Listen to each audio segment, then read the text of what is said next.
Chris Broussard. All right, I talked about 20 minutes ago about the blame pie. When things go bad, everybody's going to blame people. If we sliced it up, Magic Pelinka, injury, Clutch Sports, Luke Walton. If I ask you, where does the majority of the blame go for this Laker mess? How do you answer that, Chris? Well, I thought the pie was good. You had a lot of specifics, but I would focus on two main things. One, LeBron's injury, and to a lesser extent, the other injuries. Rondo missed 34 games. Lonzo's been out for 17 or 18 games. The injuries have crushed them. People forget they were the 4th seed in the West before LeBron got hurt. And even with the horrible coach Luke Walton, right, they were 10th in the league defensively. So let's remember that. A sign of a good coach is a coach that has his team playing defense. So there's that. The second thing I would focus on was the Anthony Davis trade fiasco. And that does fall mostly at the feet of Magic and Rob Pelinka. You can throw in Clutch Sports for a little bit. You can throw in LeBron for a little bit because he never should have been talking publicly about Anthony Davis. When he's asked about it, just, hey, no comment. I'm not talking about other players. Don't go in an interview with Rachel Nichols and talk about how much you're going to recruit guys because that makes your other players in your locker room feel like, wow, he doesn't think we're good enough. So there's that. But the front office should not have let the Anthony Davis saga become what it did. They had to get out in front of it and say, look, I don't know where these trade rumors are coming from, but we like our team. We like our young guys. We feel like they're growing. They're getting better. We were just the 4th seed before LeBron got hurt. And, of course, like every other team, we're trying to improve, but we like Kyle. We like Brandon. We feel like we can go to war with these guys. I don't care if you're lying.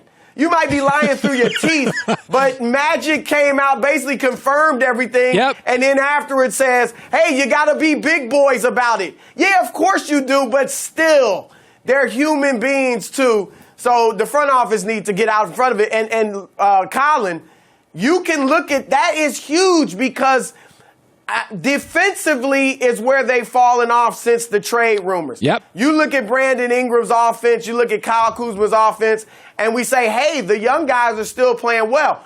Of course, offensively, you always want to play well on offense. Everybody wants to score and put up numbers. But where you see the lack of morale, where you see the lack of chemistry, where you see the lack of trust among teammates is on the defensive end. In the first part of the season, they were willing to cover up for LeBron. They understood he was older. He's carrying the offense. You're going to have to carry him on defense and cover for him.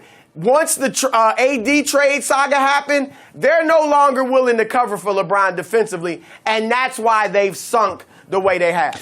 There's a story this morning that LeBron would sit out games, last 15, 18 games. I don't think it looks great. He hasn't squashed an ant yet in Los Angeles. What do you make of that story? I'm with you. I think that, look, when they're eliminated mathematically, which, believe it or not, will be a while from now, then you can sit him if you want. It might be 6, 7, 8 games left in the season, whatever. But until then, no way. Look, I don't think they're going to make the playoffs. I think they're done. But it's not over. I mean, you still have the best player in the world or one of the top players in the world. Go for it. Here's another thing, Colin. We all think this team's going to look a lot different next year. And obviously a lot of the one-year veterans, they'll be gone. But what if you can't trade for Anthony Davis this summer? That would mean likely that Kuzma and Ingram are still a part of your team going forward. Maybe they try to trade one of them for a Bradley Beal or something like that. But the bottom line is these two guys plus Lonzo could be a part of your team next year. So for the future, they need these games. These are their playoffs. You're not out of it. You need to go and talk about, look, they need to learn what playoff pressure-filled basketball is about, and they can get that if LeBron's still playing. If he sits, then you're just coasting through the rest of the season, and everybody's going for their individual numbers. And to your point, you're right. LeBron has had some bad optical moments this season. Sitting apart from the teammates in Indiana on the bench, all the stuff he's got going on in Hollywood, the TV shows, the albums with 2 Chainz. And a lot of fans, Laker fans, are starting to think, did he come here to play basketball or just to be a mogul? A lot of fans are also looking at Kobe, and they're saying Kobe brought it every night. I'm telling you, Kobe's image is actually improving with LeBron here. Because people are comparing him to LeBron and say, Kobe brought it. We didn't have to worry about Kobe's intensity and all that from night to night. Even if he missed shots or whatever, he brought it. And so this would just be another bad optic for LeBron if he sits out. 3 minutes left. I have 3-4 different executives, sources, people in the league saying Luke's done, Ty Lue is next. Can you confirm, deny? What are you hearing? I'm hearing the same thing, and I'm hearing that Ty Lue is going to want big money to put up with LeBron and Magic. And he's smart because, look, those are two powerful guys. Those are two guys that are going to speak their minds. So you better get some security. Ty Lue knows, even though he and LeBron have a great relationship, it's tough to coach LeBron. Yeah. And so he wants to be compensated very well, and I think he will. Doc Rivers, I don't think Doc will leave the Clippers.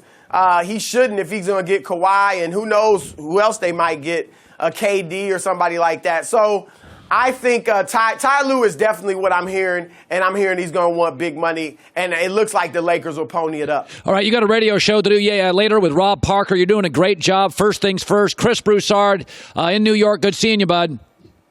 Hi, everybody. Thanks for watching. Subscribe here to get the latest from the show.